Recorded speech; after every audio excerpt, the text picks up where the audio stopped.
Hello दोस्तों, welcome to Hindi code class. पिछले lecture में हमने कस्टमर कंट्रोलर पे काम किया था। इसके साथ ही डुप्लीकेसी रोकने के लिए जो भी लॉजिक ऐड करना था वो भी हमने कर लिया था। अब आज हमें अपनी इस कस्टमर सर्विस को टेस्ट करना है, बट इस एप्लीकेशन को स्टार्ट करने से पहले हमें कुछ यहाँ पे चीज़ें फिक्स करनी पड़ेंगी। सबसे पहले तो आपको अपने प्रोजेक्ट में जो भी टाइपो मिस्टेक हैं उनको सही करनी है, एंड दूसरा जो भी छोटी छोटी चीज़ें रह गई हैं प्रोजेक्ट में करने के लिए, जैसे अभी ये कंट्रोलर देख रहे हो तो इसमें HTTP रिक्वेस्ट नहीं लगाया हमने।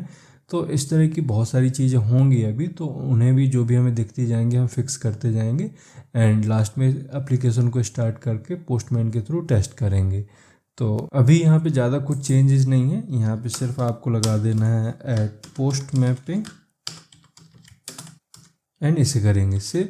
अब इस पोस्ट मैपिंग में आपको कोई एंड पॉइंट देने की ज़रूरत नहीं है, क्योंकि यहाँ पे सिर्फ एक ही हैंडलर है क्रिएट का, ठीक है। तो आप इसको डायरेक्ट इस कस्टमर से हिट कर सकते हो, मतलब कस्टमर एंड पॉइंट से हिट कर सकते हो। अब सेकेंड स्टेप में आपको एक चीज़ और फिक्स करनी पड़ेगी। आप इस पूरे प्रोजेक्ट के लिए, मतलब जो बैंकिंग सिस्टम है, इसमें जो आपका एंट्री पॉइंट है वो API गेटवे है। तो API गेटवे में आपको राउट डिफाइन करने पड़ते हैं, राउट बताने पड़ते हैं कि किस इन पॉइंट के लिए जो भी रिक्वेस्ट आएगी वो किस सर्विस तक जाएगी। मतलब अभी का जो फ्लो है उसमें यूजर क्या करता है, जब भी कोई रिक्वेस्ट भेजता है तो वो सबसे पहले API गेटवे पर आती है, जहां से वो रिक्वेस्ट ऑथेंटिकेशन के लिए ऑथ सर्वर को फॉरवर्ड कर दी जाती है। अब ऑथ सर्वर क्या करेगा, यूजर को वेरीफाई करेगा, एंड जैसे ही OTP वगैरह ये सब कंप्लीट हो जाता है, OTP वेरिफिकेशन, तो एक टोकन जनरेट करता है और ये टोकन क्लाइंट को वापस चला जाता है। अब जब भी यूजर सेकेंड टाइम कोई रिक्वेस्ट पोस्ट करेगा, कोई रिक्वेस्ट भेजेगा, तो उसमें वो टोकन ऐड होगा, मतलब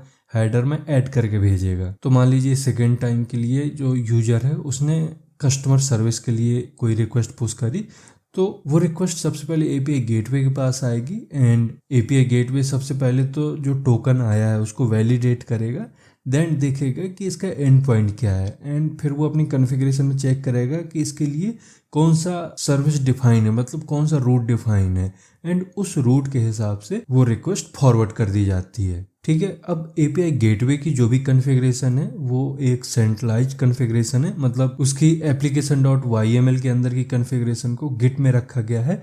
अब गिट की कॉन्फ़िगरेशन को चेंज करने के दो तरीके होते हैं, या तो आप अपनी लोकल फाइल में चेंज करके फिर उस चेंज को पुश कर दीजिए तो वहाँ पे चेंज पहुँच जाएगा, मतलब गिटहब में चेंज हो जाएगा, या फिर आप गिटहब में जाके डायरेक्ट चेंज करिए, देन चेंज करने के बाद उसको कमिट कर दीजिए। तो ये दो तरीके हैं। तो अभी हम क्या करने वाले हैं, हम डायरेक्ट गिटहब में जाएंगे एंड वहाँ पे चीज़ें चेंज करके उसे सेव करेंगे, मतलब कमिट करेंगे, ठीक है। तो इसके लिए ब्राउज़र के अंदर गिटहब ओपन कर लेना है, ये मैंने ओपन कर रखा है यहाँ। इधर आप देखोगे तो आपको दो रेपोजिटरी मिल जाएंगी। हमें जो सेंट्रलाइज कॉन्फ़िगरेशन है वो देखनी है, मतलब बैंकिंग के लिए जो हमने सेंट्रलाइज कॉन्फ़िगरेशन रेपोजिटरी बनाई थी उसे ओपन करना है, एंड इधर आपको एक फाइल मिलेगी API gateway dev.yml, इसे ओपन करिए, एंड यहाँ आप चेक करोगे तो आपको एक राउट मिलेगा कस्टमर सर्विस के लिए। ये रहा वो राउट जिसमें हमने सारी चीज़ें सेट कर दी हैं, मतलब ID, URI, प्रेडिकेट्स, फिल्टर, सब कुछ ऐड है। तो इस तरह से आपको भी कर लेना है, ठीक है। अब आते हैं प्रोजेक्ट में, एंड यहाँ पर एक प्रॉब्लम और है। अगर मैं आपको ये प्रोजेक्ट ओपन करके दिखाऊं, इधर main/java में जाएंगे एंड ये ओपन करिए सिक्योरिटी। इधर हमने सिक्योरिटी यूटिल बनाई थी, इसे ओपन करेंगे तो अभी क्या हो रहा है, जो JWT है उससे हम user ID and user name निकाल रहे हैं। यहाँ पे हम यूजर ID निकाल रहे हैं एंड इधर यूजर नेम। अब यूजर ID किस तरीके से निकाल रहे हैं आप देखोगे तो यहाँ पे गेट क्लेम, मतलब क्लेम में यूजर ID, मतलब जो यूजर ID नाम का क्लेम है उसकी वैल्यू निकाल रहे हैं। बट मुझे नहीं लगता हमने यूजर ID कहीं सेट किया है, मतलब ये कस्टम क्लेम है एंड कस्टम क्लेम हमने कहीं पे भी डिफाइन नहीं किया हुआ है, ऐसा मुझे याद है। अब हमने ये ऐड किया है या नहीं किया है, इसको 100% श्योर करने के लिए आपको ऑथ सर्विस चेक करनी पड़ेगी, क्योंकि ऑथ सर्विस में ही हम टोकन को जनरेट कर रहे हैं। तो ये रही ऑथ सर्विस, इसमें जाएंगे main/java में, इसमें ओपन करिए कॉन्फ़िग एंड ऑथराइजेशन सर्वर। अब इधर नीचे देखोगे आप तो इधर जनरेटर बनाया हमने, टोकन जनरेटर, एंड यहाँ कहीं पे भी हम क्लेम ऐड नहीं कर रहे हैं, मतलब जो डिफ़ॉल्ट क्लेम है सिर्फ वही जा रहे हैं, कोई कस्टम क्लेम नहीं जा रहा है। तो ये जो यूजर आईडी है ये कस्टम क्लेम है, ठीक है। तो इस सिचुएशन में आ जाएगा यहाँ पे एक रन टाइम एक्सेप्शन। अब अगर आपको ऐसा टेस्ट करना है कि ये एक्सेप्शन आ रहा है या नहीं आ रहा है, तो अपने इस प्रोजेक्ट को स्टार्ट करिए, मतलब पहले सारे सर्वर स्टार्ट करिए, उसके बाद प्रोजेक्ट स्टार्ट करिए। तो आपको वहाँ पे प्रोजेक्ट स्टार्ट होने के टाइम पे एक एक्सेप्शन मिलेगी जिसका रूट कॉज होगा कस्टमर सर्विस में यूजर आईडी का ना मिलना, ठीक है। तो उस एक्सेप्शन को सॉल्व करने के लिए हमारे पास सिर्फ एक तरीका है कि जब भी हम JWT को जनरेट कर रहे हैं उसी टाइम पे हम कस्टम क्लेम को भी ऐड करें, जिससे गेटवे से पास होने वाली बाकी की जो माइक्रो सर्विसेज हैं उसको सेफली रीड कर सकें। अब ये क्लेम कैसे ऐड करते हैं, तो उसके लिए एक इंटरफेस होता है OAuth2 टोकन कस्टमाइजर, जिसके थ्रू जब भी यहाँ पे JWT टोकन जनरेट होगा तो जनरेट होने के बाद उसमें कस्टम क्लेम ऐड कर पाते हैं। अब ये जो मैं कस्टमाइज़र की बात कर रहा हूँ इसका यूज कैसे करना है, तो इसके लिए आपको एक बीन क्रिएट करनी पड़ेगी। यहाँ पे हम एक बीन क्रिएट कर लेते हैं, @बीन, इसके नीचे आप पब्लिक। अब ये क्या रिटर्न करेगा, रिटर्न टाइप क्या होगा, तो मैंने अभी बताया कि OAuth2 टोकन कस्टमाइज़र जो होता है उसी के थ्रू ही JWT में कस्टम क्लेम ऐड होते हैं। तो हमें यहाँ पे वही OAuth2 टोकन कस्टमाइज़र का यूज करना पड़ेगा। तो यहाँ लिखिए OAuth2 टोकन कस्टमाइज़र एंड इसमें आ गया OAuth2 टोकन कॉन्टेक्स्ट। तो ये भी एक कॉन्टेक्स्ट होल्डर है, मतलब जिस तरह से हम सिक्योरिटी कॉन्टेक्स्ट होल्डर यूज कर रहे थे उसी तरह से ये भी एक होल्डर है। बट जो सिक्योरिटी कॉन्टेक्स्ट होल्डर है वो जनरली यूज होता है हर जगह, बट जब हम टोकन कस्टमाइज़र की बात करते हैं या टोकन कस्टमाइज़र में काम करते हैं तो वहाँ पर OAuth2 टोकन कॉन्टेक्स्ट का यूज होता है। अब ये जो कॉन्टेक्स्ट है ये किसी भी तरह का कॉन्टेक्स्ट, मतलब किसी भी तरह का डेटा रख सकता है, लेकिन हमें स्पेशली JWT टाइप का चाहिए। तो JWT टाइप का कॉन्टेक्स्ट के लिए यहाँ पे हमें इसको चेंज करना पड़ेगा। इसे कर देंगे JWT encoding context, then method का नाम तो टोकन कस्टमाइज़र, देन मेथड की बॉडी। अब यहाँ पे हम सीधा रिटर्न स्टेटमेंट लगाएंगे एंड इधर कर लेंगे हम लैम्डा का यूज, जिसके लिए हमें एक वेरिएबल लेना पड़ेगा, तो कॉन्टेक्स्ट। अब ये जो कॉन्टेक्स्ट है ये किसको डिनोट करेगा, किसको रेफर करेगा, तो हमने जो यहाँ पे JWT इनकोडिंग कॉन्टेक्स्ट का यूज किया है उसी कॉन्टेक्स्ट को ये जो हमने कॉन्टेक्स्ट वेरिएबल लिया है रेफर करता है। अब यहाँ पे सबसे पहले हम चेक करेंगे कि जो इस कॉन्टेक्स्ट के अंदर टोकन का टाइप है क्या वो एक्सेस टोकन टाइप का है, मतलब जो टाइप हमें चाहिए उसी टाइप का है या नहीं है। तो अब देखो यहाँ पे एक चीज़ समझनी बहुत ज़रूरी है, जो टोकन टाइप होता है, मतलब मान लो टोकन का टाइप है रिफ्रेश टोकन, तो रिफ्रेश टोकन कोई स्ट्रिंग वैल्यू नहीं है कि आप यहाँ पे कंपेयर कर लो कि refresh token dot equals context dot gate token type, इस तरह से आप नहीं कर सकते हो क्योंकि ये कोई स्ट्रिंग वैल्यू नहीं है, ठीक है। तो अब यहाँ पे क्वेश्चन आता है कि ये जितने भी टाइप हैं, मतलब एक्सेस टोकन या रिफ्रेश टोकन, जितने भी ये टोकन प्रोवाइड करता है OAuth2, इनका टाइप क्या होता है। तो OAuth2 में OAuth2 टोकन टाइप नाम का एक टाइप होता है, मतलब एक पेरेंट कंपोनेंट होता है जिसके अंदर सारे टोकन होते हैं। मतलब अगर हमें एक्सेस टोकन का टाइप देखना है तो हमें लिखना पड़ेगा OAuth2 token type dot access token, and refresh token को अगर कहीं पे यूज करना है, टाइप को स्पेशली यूज करना है, तो उस टाइप को निकालने के लिए OAuth2 token type dot refresh token. इस तरह से ये टोकन सेव होता है, ये स्ट्रिंग टाइप का नहीं होता, ये OAuth2 टोकन टाइप का होता है, ठीक है। तो यहाँ पे लगाएंगे if OAuth2 token type dot access token हमें चेक करना है, तो एक्सेस टोकन डॉट इक्वल्स। अब किससे कंपेयर करना है, तो यहाँ पे कॉन्टेक्स्ट आ गया है, तो कॉन्टेक्स्ट से तो हमें कंपेयर करना है, बट डायरेक्ट कॉन्टेक्स्ट से नहीं। कॉन्टेक्स्ट के अंदर एक मेथड होता है, मतलब JWT इनकोडिंग कॉन्टेक्स्ट के अंदर एक मेथड होता है गेट टोकन टाइप करके, वहां से टोकन टाइप निकाल के फिर यहाँ पे मैच कराएंगे। तो context dot gate token type अब अगर टोकन टाइप एक्सेस टोकन ही निकलता है, मतलब ये कंडीशन ट्रू हो जाती है, तो कॉन्टैक्ट से हम ऑथेंटिकेशन ऑब्जेक्ट निकाल लेंगे। तो इसके अंदर आते हैं, यहाँ पे लिखेंगे कॉन्टेक्स्ट। अब ऑथेंटिकेशन ऑब्जेक्ट निकालने के लिए इसके पास एक मेथड होता है गेट प्रिंसिपल, ठीक है। अब यहाँ पे आपको थोड़ी देर में कन्फ्यूजन होने वाली है कि जो गेट प्रिंसिपल है वो ऑथेंटिकेशन ऑब्जेक्ट के अंदर होता है, बट यहाँ पे हम यूज कर रहे हैं JWT इनकोडिंग कॉन्टेक्स्ट के अंदर का गेट प्रिंसिपल।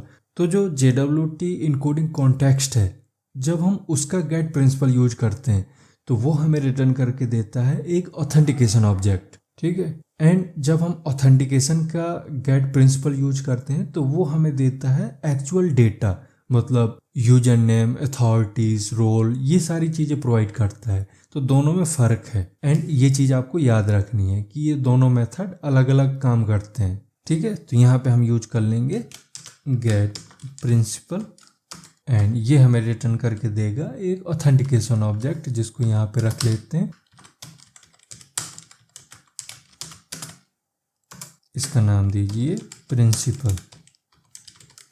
इसके बाद हम एक और चेक लगा देते हैं, जिससे हम ऑथेंटिकेशन के अंदर की जो एक्चुअल डेटा है, मतलब जो प्रिंसिपल है, वो चेक करेंगे कि वो यूजर डिटेल टाइप का ही है कि नहीं है। तो if principal dot get principal, क्योंकि मैंने बताया था इसके पास भी गेट प्रिंसिपल है, एंड चेक करने के लिए यहाँ पे हम यूज कर लेंगे इंस्टेंस ऑफ का, क्योंकि जो यूजर डिटेल है उसी टाइप का यहाँ पे प्रिंसिपल होता है, तो दोनों मैच करने चाहिए। इस वजह से यहाँ पे यूज करिए इंस्टेंस ऑफ यूजर डिटेल्स।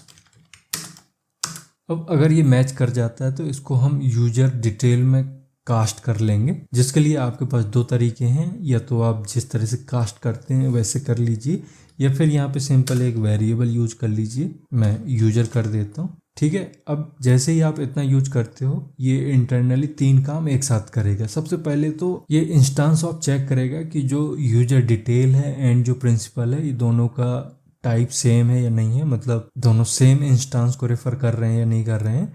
इसके बाद ये ऑटोमेटिकली यूजर डिटेल टाइप में कास्ट हो जाएगा, एंड उस कास्टिंग के दौरान जो हमें वेरिएबल बनाना पड़ता था, वो वेरिएबल यहाँ पे यूजर यूज हो जाएगा, ठीक है। तो ये चीज़ आपको जावा 16 में मिल जाएगी, मतलब 16 में आ गई थी, 16 के बाद इसको आप यूज कर सकते हो।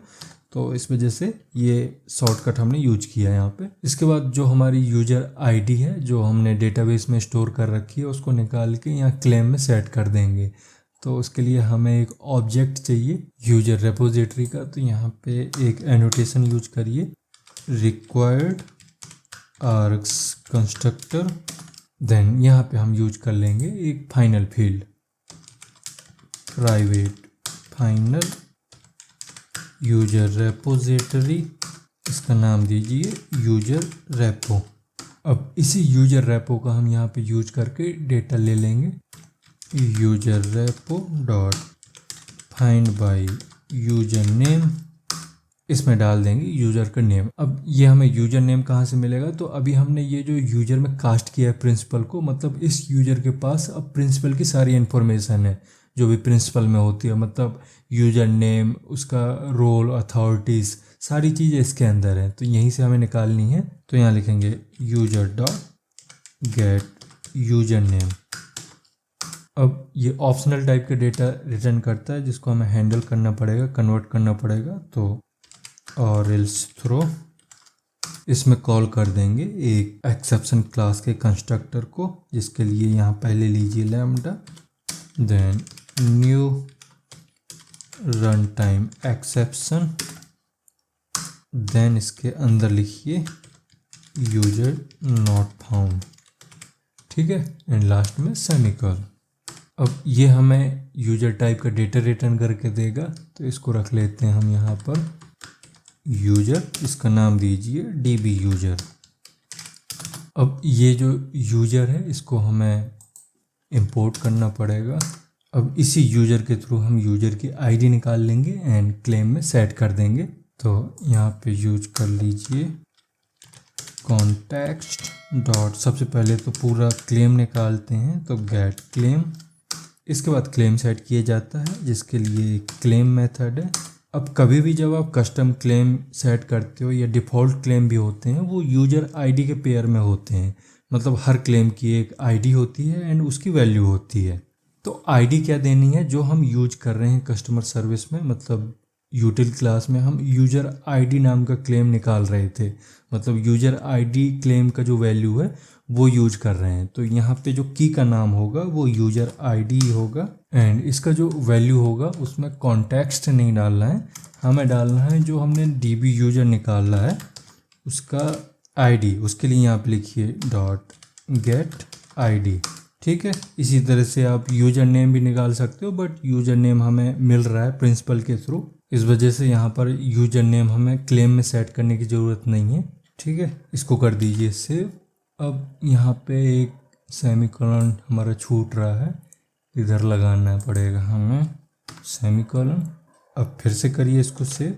इसके बाद यहाँ पर एक लास्ट काम बचा है, हम यहाँ चाइल्ड पेरेंट स्ट्रक्चर यूज कर रहे हैं। मतलब हमारे पास एक पेरेंट फोल्डर है जहाँ पे हम सारे चाइल्ड का वर्जन सेट करते हैं। इसके अलावा जितनी भी कॉमन चीज़ें यूज हो रही हैं हमारे प्रोजेक्ट में वो भी इसी में रखते हैं। तो वो प्रॉपर काम करे उसके लिए हमें अपने चाइल्ड मतलब कस्टमर सर्विस के फॉर्म में कुछ चेंज करना पड़ेगा। इसके अलावा हमें पेरेंट में भी मॉड्यूल सेट करना पड़ेगा इस कस्टमर सर्विस के लिए। तो पहले ही यहाँ पॉम इसका ओपन कर लेते हैं, ये रहा pom.xml। अब यहाँ पे आप मैनुअल कुछ भी चेंज करो, इससे अच्छा है कि हम कोई दूसरा प्रोजेक्ट ओपन करके एंड उसकी जो कॉन्फ़िगरेशन है उसकी जो पॉम है उसको कॉपी करके यहाँ पे सेट कर लेते हैं। तो इन्हें पहले हटा दीजिए। इसके बाद ऑथ सर्विस ओपन करते हैं, ये रही ऑथ सर्विस। इसका पॉम आपको यहाँ कहीं मिलेगा, ये रहा pom.xml। अब यहाँ जो ये पेरेंट है, पेरेंट टैग का जितना भी ये डेटा है इसको कर लीजिए copy and as it is इसको यहाँ पे कर देंगे हम पेस्ट। अब ये जो पेरेंट है इसकी ज़रूरत नहीं है, ये पेरेंट नहीं चाहिए, हमें चाहिए ये वाला। ठीक है, इसके बाद ये ग्रुप आईडी यहाँ पर आ गई है, तो ये दोबारा से ग्रुप आईडी यहाँ नहीं देंगे, इसको हटा देंगे। देन आर्टिफैक्ट आईडी ये है, ठीक है। इसके अलावा नीचे ये जो यूआरएल वगैरह दिए हैं इनको भी नहीं चाहिए हमें, तो इसको हटाइए एंड ये हम हटा देंगे इधर प्रॉपर्टीज़ तक। देन शुरू होती हैं डिपेंडेंसी। तो अब यहाँ डिपेंडेंसी इधर तक तो ठीक है, इसके बाद यहाँ से स्टार्ट हो जाती हैं टेस्टिंग डिपेंडेंसी। तो ये भी नहीं चाहिए हमें, तो इनको भी हम हटा देंगे यहाँ से एंड ये टेस्टिंग डिपेंडेंसी यहाँ तक लगी हुई हैं, तो ये हम यहाँ तक इसको कर देंगे रिमूव।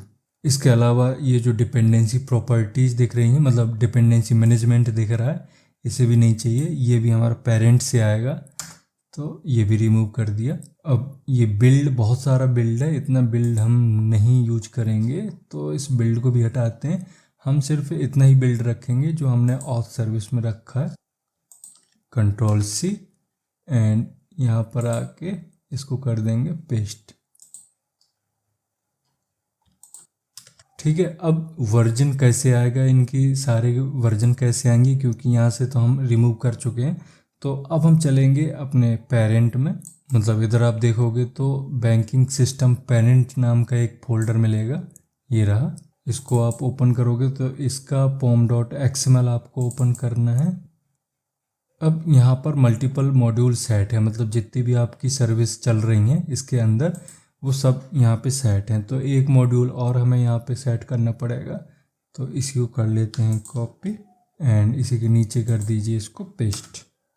देन यूरेका की जगह आपको कर देना है कस्टमर, देन सेव। अब ये थोड़ा सा टाइम लेगा एंड थोड़ी देर में ये पूरा बिल्ड हो जाएगा दोबारा से।